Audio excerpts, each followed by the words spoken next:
Why do you feel that this is what people need now? When you're doing what you're really passionate about, what happens is when others are seeing challenges, you see it as an opportunity. I always want to challenge myself. Right. I'm a very adventurous person. If you keep doing the same thing over and over again, it becomes boring. Once you know that you've put in enough effort, or you keep putting in that required effort into everything you're doing, trust me, the next best thing will come. I just feel that sometimes we are our own limitations. We are. We We can do. Yes, we are. Are you able to represent what it is you know? Can you represent your organization on a global platform? Because I don't do local. Don't wait for tomorrow. Don't wait for everything to be perfect, because there's no perfect time. Whatever your tomorrow holds for you is dependent on the choices you make today. So I'm saying to whoever's listening, if you add value, you'll always be relevant.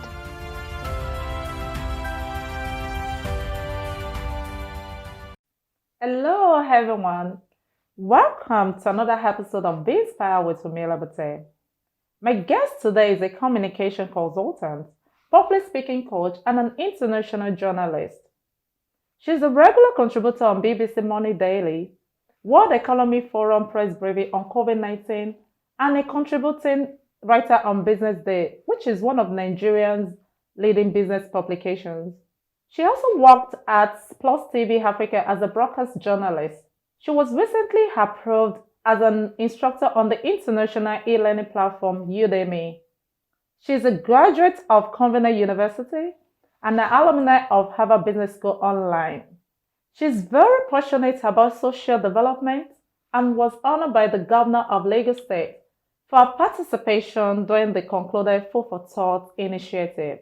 She was nominated for Humanitarian Personality of the Year award by Le Monde magazine in 2019. She also serves as a volunteer at the Lady High Foundation and Can Foundation. She was recently featured an Irish independent newspaper in Ireland.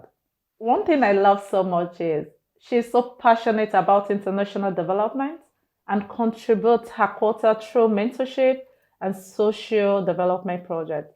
Please welcome Irene Ubani. I'm so happy to have you here on the show. I know your schedule is kind of tight. Yeah. So let's get the conversation started. I know you've read engineering. How do you become a journalist? It's a funny story because I was a very good engineering student, really good engineering student. However, you know what they say about passion is that burning fire within you. So while I was an engineering student, I was also working at my school's radio station, Hebron FM at the time. I schooled at Convener University, like you mentioned. And so I didn't even realize that I was low-key preparing myself for what I would eventually do when I leave school. You know, and whenever I come back on holidays, I was always going for my Toastmasters meeting in Echo Hotel, which teaches communication and leadership skills. So at the time I graduated from school, you know, I worked at the bank for a bit, and then I said to myself, you know what, I didn't feel like I was coming to the full expression of myself at the bank, because while I was working at the IT department, I was almost always in front of a computer, and then, you know, always doing troubleshooting for either ATMs and all of that. But then I knew that there was more. I didn't want to just sit in a position from 9 o'clock till 5 or 6 p.m. when I had to be at the office. So I said to myself, you know what, I need to be very strategic with my exit. Now, I worked at the bank during my internship while in school. So because of that experience, I knew that wasn't where I wanted to be long term. So right during my NYSC, I started to plan my exit. Right. I didn't just want to work anywhere else. I didn't just want to work in another bank or another IT firm. I wanted to make sure that it was either a TV station or a radio house. So I was very strategic about that, and then I got myself a job in a radio house. Wow, for my NYSC. Wow, and from there cool. It has just been, you know, working TV. Nice. I know being a journalist comes with its own challenges. What are the challenges you face, and how will you be able to overcome it? You know, I think one of them was having to travel a whole lot. That was for my parents, not even me, because like I said, I didn't want to stay in one place. But my parents had a problem with me always traveling. And because, I mean, you're dealing with breaking news. Right. So it was a case of you could just come back from work one day and say, oh, I'm traveling to this place tomorrow. I'm traveling to that place tomorrow. So they had a bit of an issue with it. And then they'll say, how would you be able to organize your life and then structure it if you have to keep moving here and there? But it was something I wanted to do. I had that fire burning in me. And no matter what the situation is, when you're doing what you're really passionate about, what happens is when others are seeing challenges, you see it as an opportunity. What happens is when others are seeing impossibility, your mind is going at a faster rate and saying there is always a way out. So that's how it has always been. I see a challenge, and because this is what I want to do, I find a way out. Wow, and that's it. That's so impressive. So when I checked through your biography, your profile, you were actually doing great as a journalist. You've interviewed the Vice President of Shibanjo and the likes. Absolutely. And then why do you leave the journalism? Because you weren't doing badly at all. Yeah, well, people say, oh, you interviewed President of the African Development Bank, Akim Adesina, interviewed Vice President, why did you leave? But yes, the thing is, I always want to challenge myself. Right. I never want to feel as though, because I'm doing well here, that means I'm going to be here forever. I'm a very adventurous person. If you keep doing the same thing over and over again, it becomes boring. Your story isn't even interesting.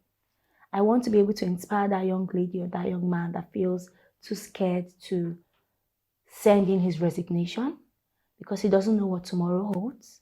I'm not in that school of thought. I don't hold that school of thought. I say to myself, at every point in time, I'll keep developing myself such that I am relevant anywhere I am found. So it's not just a case of, because you're a journalist. And that was why I was also very intentional, even while I was a journalist. I didn't just want to be a political correspondent who, could talk about the next person who is either leaving the first political party and going to the next. Come on, anybody can talk about it.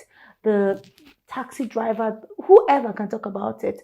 So I intentionally went into business because I was a business journalist while I was there. Right. I also used to write. And I said to myself, these bits, I feel I can challenge myself while I'm here. Because you need to talk about the stock market. You need to know what is happening within the stock market before you can talk about it. So it's not a case of, you just read. If you're a lazy business journalist, people listening to you and watching you would know. And not everybody's interested in business journalism. Not everybody's interested in the business news. So you can imagine the caliber of people who would be listening to you. So that alone is a challenge in itself. You know that these are the kind of people that you're looking to speak with tomorrow, to interview. So you need to be at the top of your game. Whatever career path you're in, you shouldn't be part of anything, whatever will be. You need to be exceptional. Like my mentor Oprah would say, let excellence be your brand. So whilst I was there, I ensured that excellence was my brand in everything that I did. So yeah. And then people say, so why did you leave? For me leaving, me sending in my resignation was somewhat me telling myself, Irene, you can do anything you want to do. You can be anything you want to be. You can be relevant in any part of the world you want to be relevant in.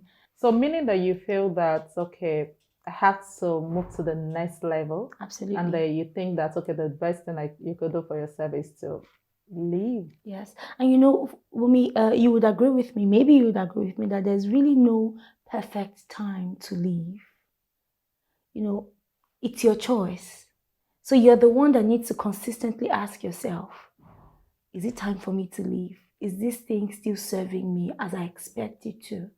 Is it still serving the organization as I expect it to? And that's why when people are recruiting, they'll say, what are you bringing, what are you bringing to the table? How are you going to benefit my organization? In the same vein, you should also ask yourself, how would it be of value to me? Because there should be a point where you say to yourself, okay, I think I've had enough. Not enough in the negative sense, but I've contributed what I need to contribute and it's time for me to move on. So for me at that point in time, it was me saying to myself, I think I've contributed what I need to contribute here and it's time for me to move on. You don't need to wait for everything to be perfect. Right. Sometimes all you need is just to believe in yourself, to know that tomorrow will be better than today. Once you know that you've put in enough effort or you keep putting in that required effort into everything you're doing, ensuring that you do everything that God has put in your hands, you do it to the best of your ability. Trust me, the next best thing will come. Yeah, I just feel that sometimes we are our own limitations. We are. There's a whole lot We that are. we can do. Yes, we are. You said to yourself you wanted to start up this program. And hey, here we are. Be inspired with me, Lebute. Yeah. And you know, it all started in your head.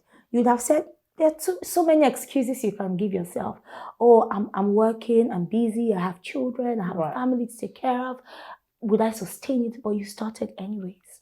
So I'd say to that next person or whoever's listening, just start. Once that thing is in your head, once you've conceived the idea, once your head is telling you, I think I need to move, I think I need to start up my business, I think I need to, whatever it is, I think it's time for me to do my MBA, my master's, whatever, just do it. Start now. Yeah, start now. Wow, that's a whole lot, but we have to go on a short break. Definitely.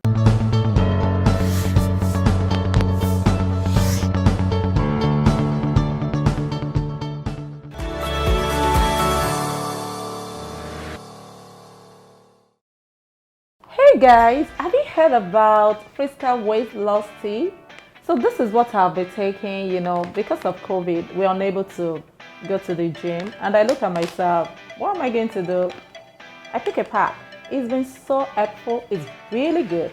This wellness tea is the one I take at night just before I go to bed. And it actually helped me to sleep better and it is amazing.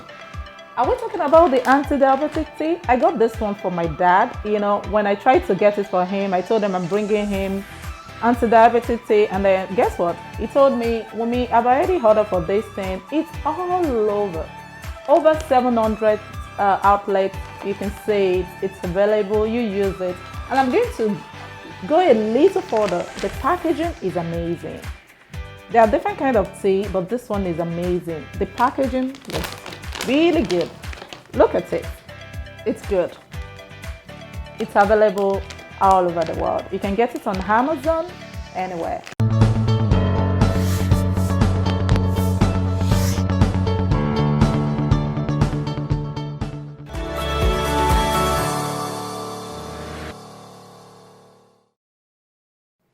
Girl, you're now a public speaking instructor. On Udemy. Why a shift in career? Well, it wasn't an absolute shift in career. For me, I just wanted to explore more and do more. Like I said earlier, I always want to give myself that. I want to go like a notch higher every time. I'm my own competition. You know that thing they always say, you're not competing with anybody. So for me, I am my competition. And I always say to myself, what did I do yesterday? What did I do last month? I want to take it a little bit higher. And so I went for the international e-learning platform, which is Udemy, which I am one of the very few Nigerian instructors. I checked on what the requirements were to become an instructor. I said to myself, it's time for me to sell my skill, my knowledge. Well, it wasn't a product, it's my service, which is, from my head. So I put together my course content and I put it on there. And in less than 1 month, Wumi, I became one of the top 3 best public speaking tutors on Udemy. So my course is one of the top 3 highest rated Udemy public speaking courses, Speak Like a Pro. So it's Speak Like a Pro, you check for Irene, Ubani, and then, you have it on there. It's just 30 minutes. I didn't want anything that will make people sit down and then, they have to be there days and days and they're not done. So in one sitting, you're done with the course. All the basic requirements for you to start speaking better. Because I see a lot of people that know so much, but they don't know how to express themselves. It's so saddening. It's so amazing. When I saw it on your profile, I'm like, okay, let me look it up. And it's so great. It's rich. Thank you. Like, I was like, God, where is this? Since all this while? And I read people's review. It's amazing. Like, I never knew. I have students from 17 countries. Wait a minute. This girl has never been an instructor. How do you pull all this thing up? That shows that you put a lot of energy and the quality in everything you do. So my next question is now, why do you feel that this is what people need now? Especially when people are still struggling with the COVID-19. So why do you feel that is a thing that is required for everyone? Okay. So, somebody had actually said to me, why don't I create something on business instead of public speaking? But I have seen experts, professionals who know their onion. They know what it is they do for a living, but they can't express themselves. And then you see some people in your organization being promoted, and then you're asking yourself, why have I not been promoted? Are you able to represent what it is you know? Can you represent your organization on a global platform? Because I don't do local. I mean, it's okay for some people, but not for me.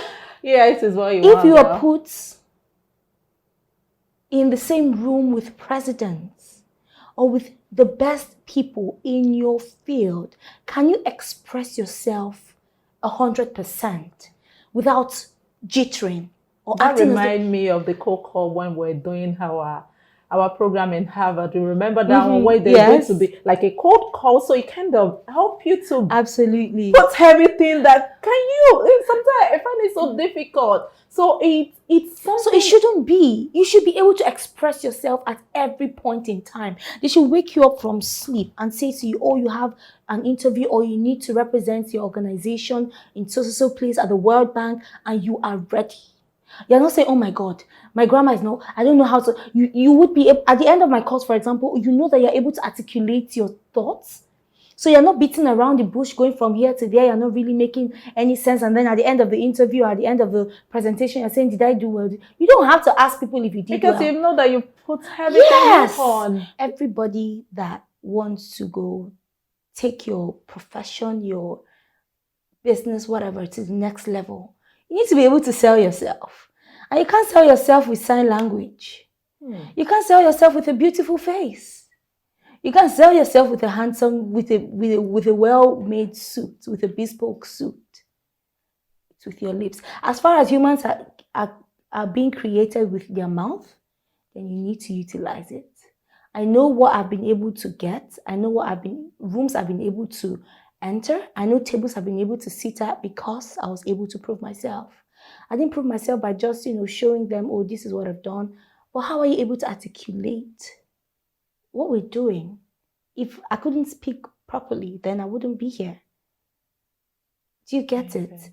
You are able to inspire people both from what you do and how you're able to express yourself. I mean, so these are the things that I thought to myself. And I said, what, people can be more, they can do more, they can have more. And I need to contribute my quota towards them achieving all of these things. And so, yes, I created my course. Thank you. So and one testimonial within the first 2 weeks of creating the course. So one young lady who was supposed to pitch at the United Nations, she took my course.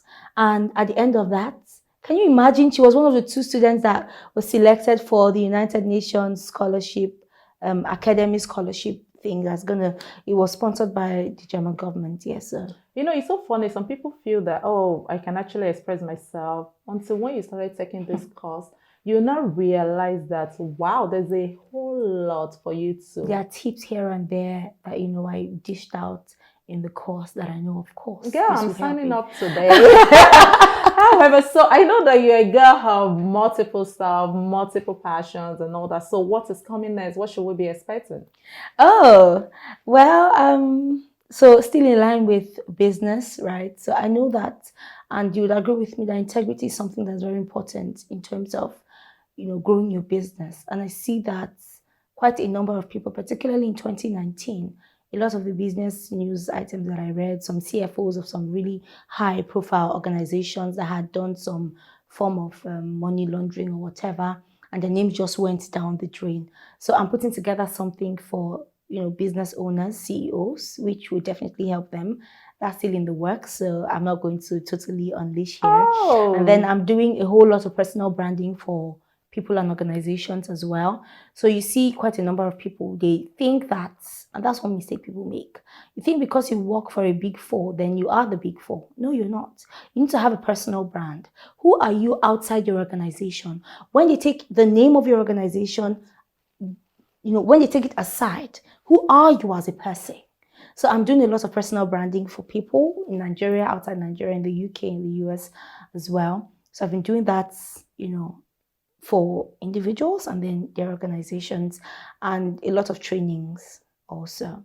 So those are the things that I'm focusing on right now. Yeah. So good.